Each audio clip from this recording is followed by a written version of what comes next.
In the heart of Cape Town, on the site of a busy market, once stood a tall tree. It probably took root during the time of Jan van Riebeck, the first Dutch commander at the Cape. Amid the daily bustle of trade, the tree's quiet grace belied something, the grim transactions beneath its shade. For here, enslaved people were bought and sold as property.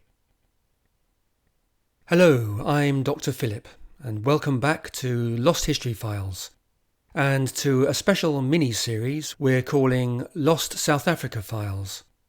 In it, we uncover the stories, conflicts and voices often left out of the mainstream Cape narrative, revisiting the forgotten moments that helped shape a nation. As we begin another journey into a hidden past, I invite you to support the channel. Please like, subscribe and hit the notification bell so you won't miss the next chapter. I always enjoy hearing from viewers, including your suggestions for future episodes, so please leave a comment below. Also, a quick note to acknowledge that names in this video are pronounced differently across South African communities. In this episode, we turn to a subject as sensitive as it is necessary, asking questions that no serious analysis of early European colonisation at the Cape can avoid. Why were slaves brought to the Cape? How many came? Where did they come from? What lives did they lead once they arrived? And what do the archives tell us about those who were freed, and what they went on to achieve? Stay with me as we open the Lost History file on the Forgotten Slaves of South Africa. Our story begins on the high seas, magnificent, majestic, a floating fortress of trade and of terror. This is Batavia, a replica of the ships that once carried Dutch ambition to the far corners of the globe. Every polished beam, every billowing sail speaks of mastery and might. But behind the grandeur of these VOC vessels, icons of empire and commerce, lies a darker truth. Many also carried human cargo. A Malagasy slave's oral testimony, recorded by a French explorer in the early 19th century, recalls, "The ship's hold was dark and suffering. Many did not survive the journey, but I promised myself that if I lived, I would remember the names of those lost." It was Van Riebeck who set the whole enterprise in motion. He quickly realised that one crucial element was missing in the effort to build a sustainable colony: labour. European servants, imported at great cost and requiring wages, were deemed too expensive. Some colonists even complained they were too idle. Early proposals to bring in Chinese workers, as had been done in Batavia, modern-day Jakarta, were scrapped. The cost of transporting them proved prohibitive. And so came a fateful diary entry by Van Riebeck, dated April 1652. "We shall herewith apply ourselves to procure some slaves, as well from Guinea as from the East Indies, so that we may be able to carry on our work and culture here." Many historians regard the early Cape Colony as a slave society, so extensive was the reliance on forced labour. And it's hard to disagree.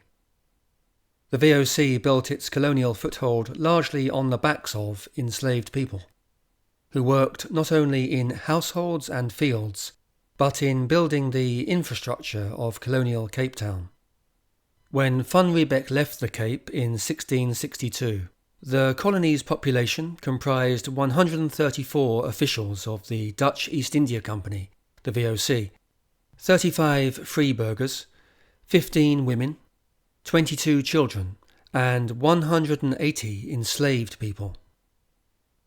By 1800, roughly 90% of settler farmers owned slaves, with around 30,000 enslaved people living at the Cape. Yet to truly understand this, we must see it in a broader context. Yes, the Cape was a slave society, but what's sometimes overlooked is that it was part of a global system of slavery. Across the Indian Ocean world, in Africa, the Middle East, and across South and Southeast Asia, slavery was widespread and deeply rooted long before the arrival of European powers. Slave trading in this region dates back at least to 2500 BC. Babylonians, Egyptians, Greeks, Indians and Persians all traded enslaved people across the Indian Ocean, and at times across the Red Sea.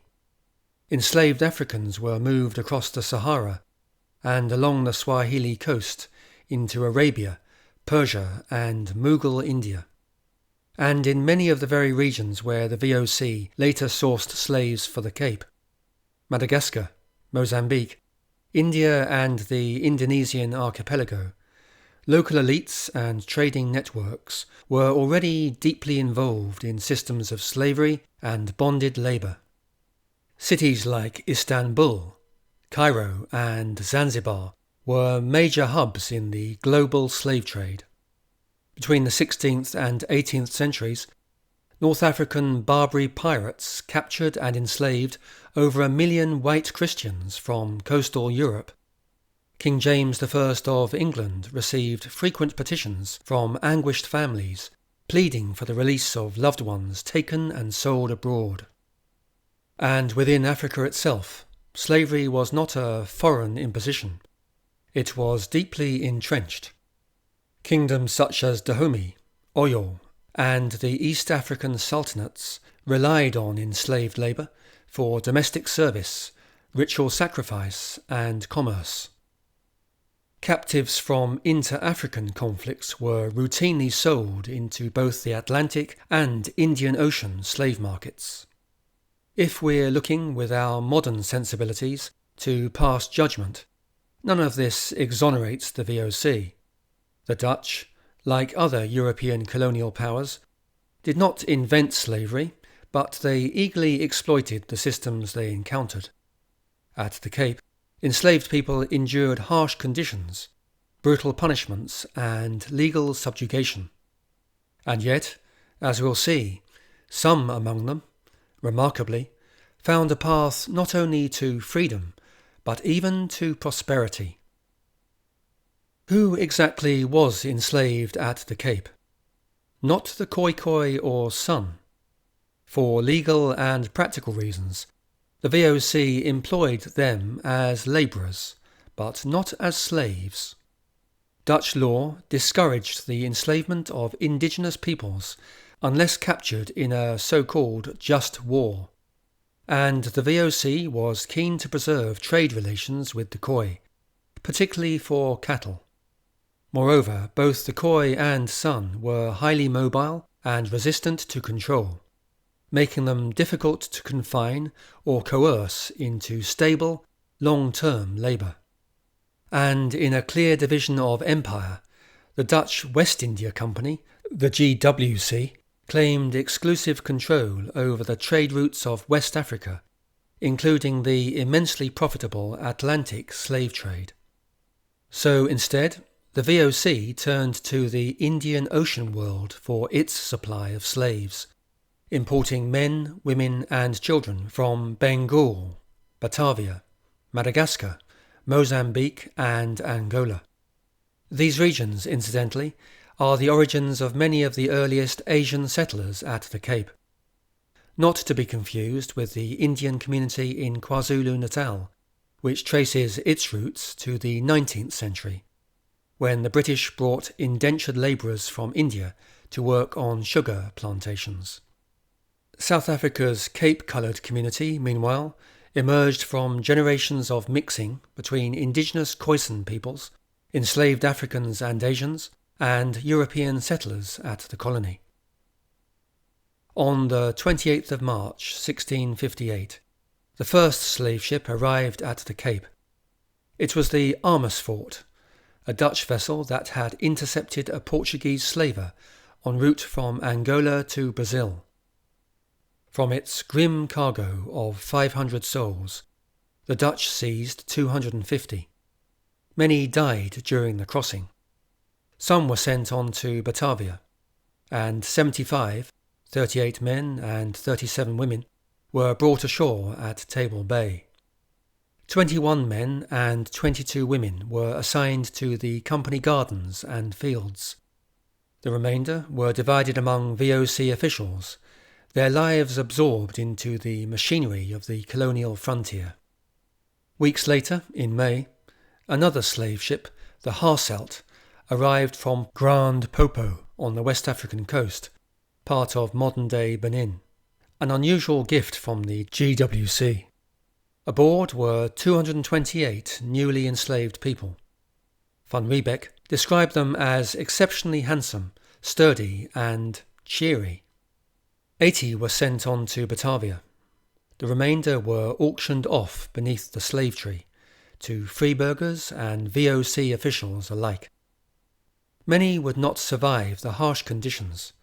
Disease and despair claimed them quickly. They were to be taught farming and trades, not out of kindness, but out of economy. Slaves were cheaper than settlers. The Cape could now grow without the financial burden of European hired hands. Later, in 1679, the VOC built the Slave Lodge to house up to 500 enslaved people living in overcrowded conditions. The lodge was constructed by the VOC to house enslaved people owned by the company itself, not private settlers. These VOC-owned slaves were used primarily for public works, roads, fortifications, drainage and construction, serving in the company gardens, working in the company hospital, kitchens and workshops, and acting as porters, artisans and domestic workers in VOC facilities. Today, the Slave Lodge stands as a museum and visitor centre, dedicated to preserving and sharing the stories of those who lived there. Ryclof van Goens, a high-ranking company commissioner, instructed van Riebeck to treat the slaves well.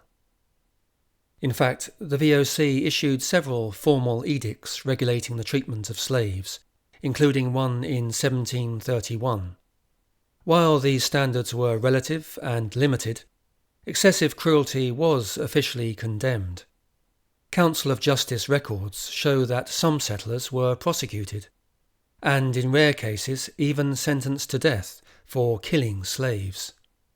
One such case involved a farmer named Jacobus Coetzee in 1775, though his death sentence was ultimately commuted. Where was the Dutch Reformed Church in all of this? In the Dutch Republic, the Synod of Dort in 1618 forbade slavery within the Netherlands itself. Anyone legally entering Amsterdam was automatically a free citizen. As a result, VOC officials returning home were technically barred from bringing their Cape slaves with them, though some found ways to bypass this rule. At the Cape, however, there was little outright church opposition to slavery. Instead, the church focused on the socialization of freed slaves through baptisms and marriages, based on the principle that slaves converted in servitude ought to enjoy equal right of liberty with the other Christians. The expediency of the DRC, and more widely the colony, also led to a tolerance of Islam as an alternative faith among slaves brought from the Malay archipelago and East India. Islam was officially discouraged, but it was recognized that Islam taught obedience to masters and forbade alcohol, values aligned with the Cape's interest in control and order. When the British took over in 1806, they were dismayed by how widely Islam had spread among the slave population under Dutch rule. The British abolished the slave trade at the Cape soon afterwards, though slavery itself continued until 1838. But that's a story for another episode. By the late 17th century, the Cape had evolved into a regulated and stratified society. Men were divided into distinct groups: European colonists, including bureaucrats, burghers and boers, company officials and employees, slaves and free blacks or khoikhoi, each with varying degrees of wealth and power. Women were similarly categorized, though VOC officialdom remained exclusively male. Some historians draw a direct line from these early social divisions to the policies of apartheid. Others argue there was more social mobility than commonly assumed, suggesting the early Cape's divisions rested more on legal status than on skin colour. Whoever is right, acts of resistance to slavery were frequent, as VOC court records reveal. Crops mysteriously caught fire just before harvest. Some enslaved people feigned illness or deliberately slowed their work.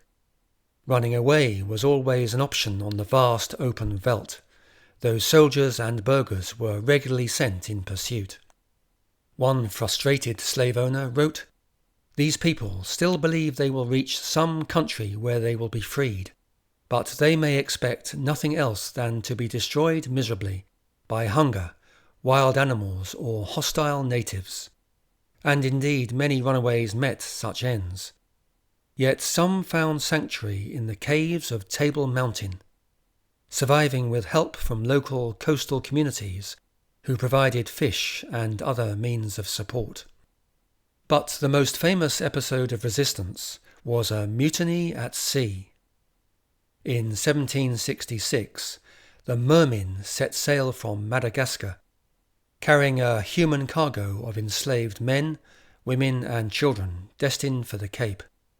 But somewhere off the southern coast of Africa, those enslaved rose up, overpowering part of the crew and ordering them to steer the ship back to freedom.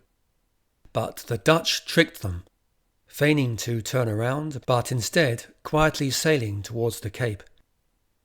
Days of tension, hunger and confusion followed as the mutiny unravelled.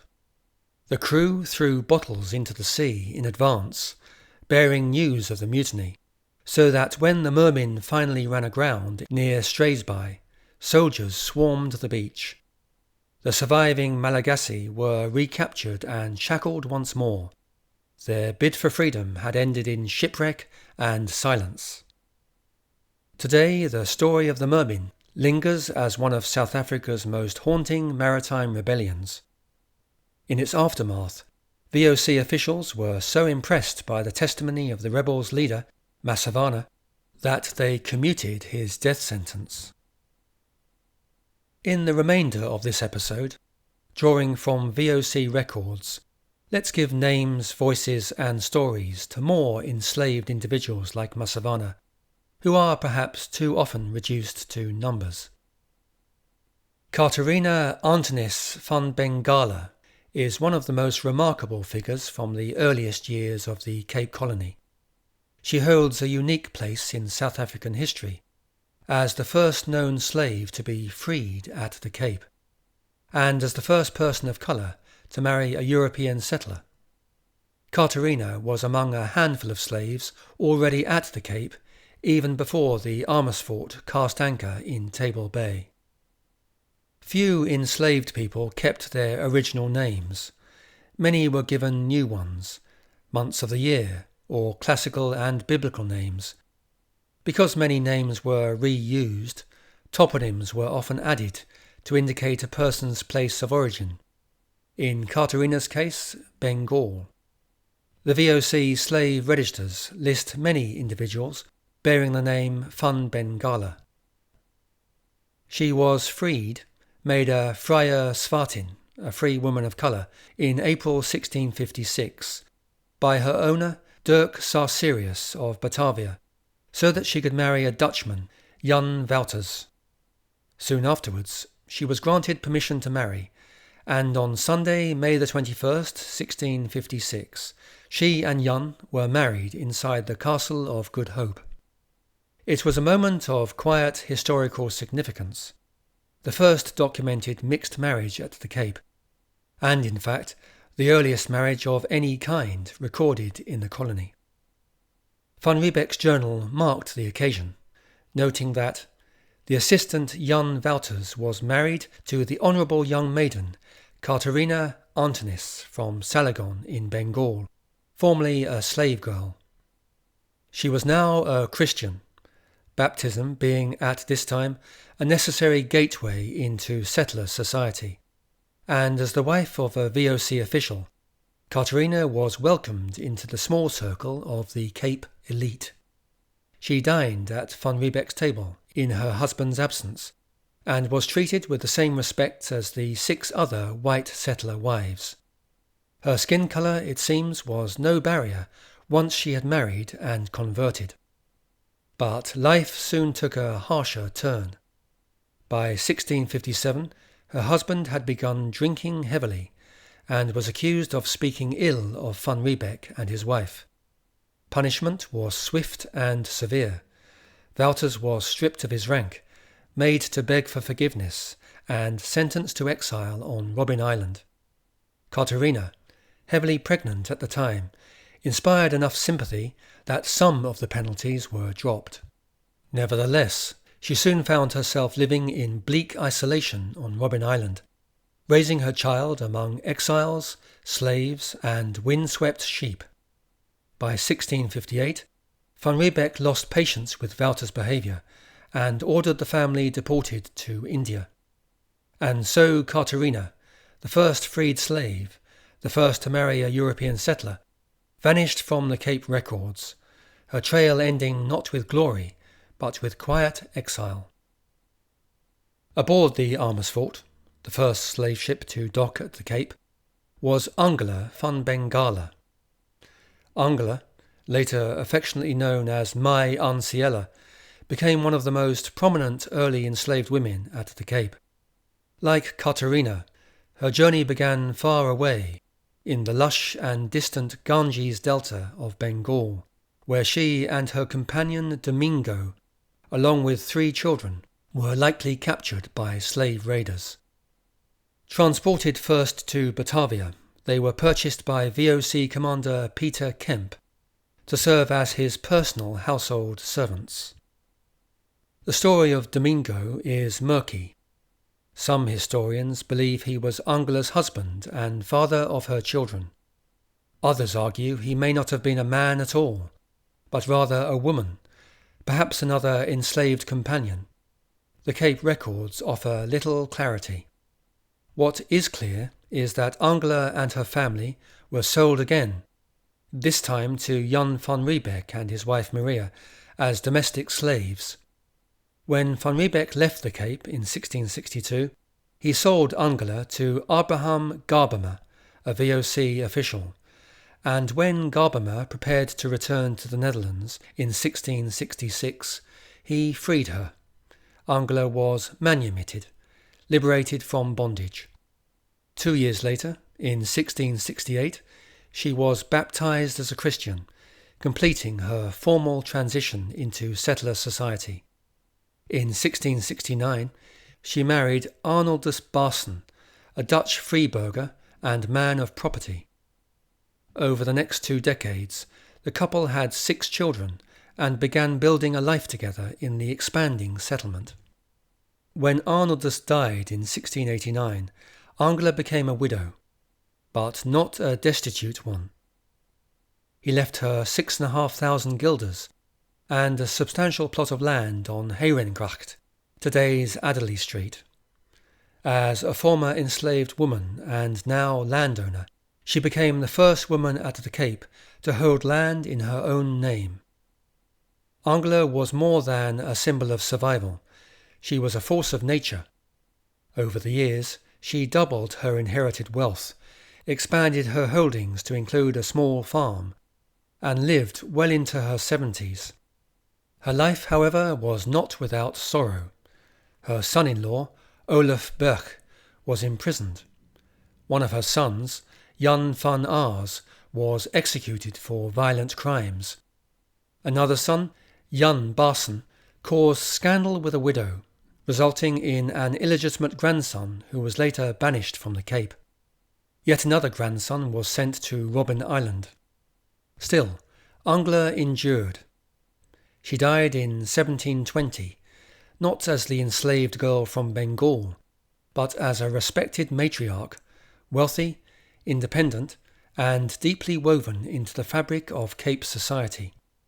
Through her 6 children with Barson, Angela became the foremother of thousands of South Africans. She is remembered not only for her remarkable ascent, but as the matriarch of the Barson family in South Africa, a woman who transcended bondage and left a legacy still felt today. Anna de Koning arrived at the Cape as a child born in slavery, her future unwritten. But she would rise to become the mistress of one of the Cape's grandest estates, Great Constantia. Born around 1656 in Batavia, Anna was the daughter of Angela van Bengala. Her father remains unknown, lost to time. Anna's beauty and poise did not go unnoticed. She is the only known enslaved person from the early Cape period to be immortalized in a portrait, a symbol of her remarkable journey. In September 1678, she married Olaf Berch, a Swedish-born VOC official and a favourite of Governor Simon van der Stel. It was a union that would bring both triumph and trial.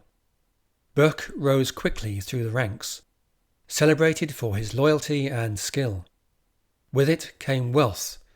He owned Great Schuur, the official residence of the Prime Minister of South Africa until 1984. But in 1687, suspicion fell upon him. Accused of hiding treasure from a shipwreck, he was imprisoned, first on Robben Island, then in the castle. And with him went Anna, loyal through his disgrace and exile. In 1690, Berch was released and given the opportunity to start anew in Ceylon. Anna followed him once more, returning close to the lands where her mother had been enslaved.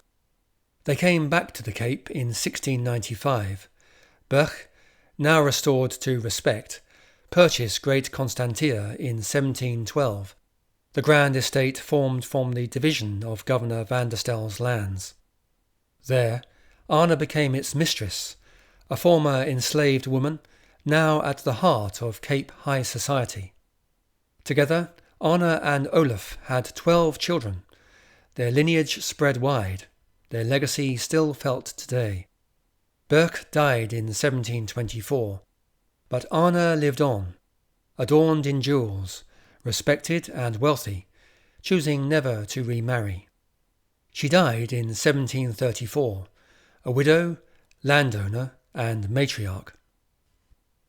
Abraham van Batavia was one of the first enslaved people brought to the Cape from Southeast Asia, likely from present-day Indonesia. We know little of his early life, but what makes Abraham's story memorable is that he became another one of the first enslaved individuals at the Cape to be freed and to go on to acquire land. His freedom may have come as a reward for long service, religious conversion, or simply because the VOC saw value in creating a small class of freed men who could serve the colony in other ways. Abraham married, had children, and began to build a life as a free burgher. He worked as a tailor, a skilled trade, and became a respected figure in the early free black community. His story is less dramatic than some, but it's still revealing, reinforcing the impression that from the earliest years, slavery and freedom coexisted at the Cape, and that some individuals, through resilience and luck, could navigate their way from one to the other. That pathway was exceptional, however. For every Abraham, there were hundreds who remained in chains. And freedom didn't always heal the mental scars. as written by one 18th century freed slave in Cape Town. Though my body is no longer a slave, the memory of chains haunts my every step. Freedom here is not the freedom of the mind. Antony was a slave who likely arrived at the Cape early, in 1654, though no official record marks his arrival. The first, and sadly only, mention of Antony comes from Jan van Riebeck's journal on March the 12th, 1655. On that day, van Riebeck noted that Antony had disappeared, and he suspected the Khoikhoi were responsible. The journal entry reads as follows: "It is now several days since we first missed a certain Madagascar slave, and we do not know where he has gone. He disappeared quite suddenly in the morning, the day before yesterday. On a few precious occasions, when any of our men had absconded, we had them brought back by the Khoikhoi for a small piece of tobacco, but they have not been willing to go and look for this slave, though we promised them not only a large amount of tobacco, but some copper to boot. This makes us suspect that they killed him, the more so as this slave was always fighting with them. What became of Antony remains a mystery. Was he murdered, or did he find refuge on Table Mountain? Whatever his fate, this single journal entry stands as the only trace of his existence, a brief glimpse into the harsh and uncertain world of the early Cape Colony. Finally, Eva, also known as Krota, was a Khoi woman, not a slave in the formal sense, but her life was deeply shaped by Dutch colonial power. As a girl, she lived in the household of van Riebeck, where she became fluent in Dutch and Portuguese. She served as an interpreter between the Dutch and local Khoi leaders, including her uncle, our Chuma'o. She converted to Christianity, took the name Eva, and married a Dutch surgeon named Peter van Meerhof, another early recorded marriage between a European and an indigenous woman at the Cape. But Eva's story is tragic. After van Meerhof's death, she struggled to find a place in Cape society. She was later imprisoned, declared insane, and died in disgrace. Her children were taken from her and raised in settler households. Eva remains one of the most gifted and poignant figures of the early Cape. Jan Brein was her son. Against the odds, he too rose in colonial society and became a landowner. But the shadow of Eva's life, her rise and fall, always hovered over him. The slave tree in Cape Town was cut down in 1916, and its stump removed in 1951 in order to widen the road. Today, the former site of the tree is a notable landmark on the Cape Town Slave Walk. An octagonal memorial stands there, inscribed with the words, "On this spot stood the old slave tree." Fittingly, perhaps, it stands on a traffic island, trafficked humans remembered amid the hustle and bustle of the city. The memorial stands on Spin Street, but whilst we can put it in context, we can't put a spin on slavery in South Africa. Like enslavement worldwide, it was exploitative and dehumanizing. What we can do is acknowledge not only the vast majority who suffered and died as slaves, but also those who, like Angela and Abraham, broke free, whose resilience somehow transformed their Cape of Chains into a Cape of Good Hope.